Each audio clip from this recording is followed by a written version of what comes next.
One, thank you for the hair compliment. I feel like it came out so messy, but I kind of like it. I kind of dig it. Two, yeah, my parents are exactly like this, especially my mother. If anybody has any kind of joy in their life, she cannot stand it. One of my cousins got married after he had been with this woman for like somewhere between 10 and 15 years. And my mother was furious about this. She was like, I don't see why they're getting married now. She already has kids. I don't know what this is about. And she's wearing white at the wedding. Who does she think she's fooling? One, isn't that the cultural norm? Two, who cares it's her wedding? And three, you really wonder why you weren't invited.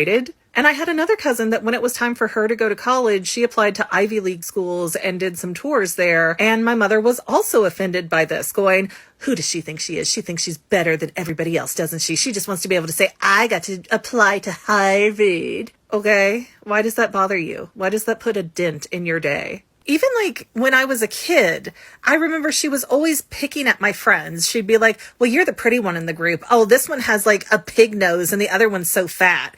Nothing positive in this woman's life to say. And it's not like it's everybody but her inner family, because she's mean as hell to us too. When I got into art school, she was like, well, they just let anybody in. It's not like you're any good. And then when I finally dropped out because, that stayed in my head forever, she was mad about that too. And even before that, when I was an undergrad, applying for colleges, I got into Ohio University after she told me to apply there and wrote the check for me to apply there. Then she yells at me, no, you can't go there. This other school is 10 miles closer, so you have to go to that one. That's the one I went to. It's good enough for you.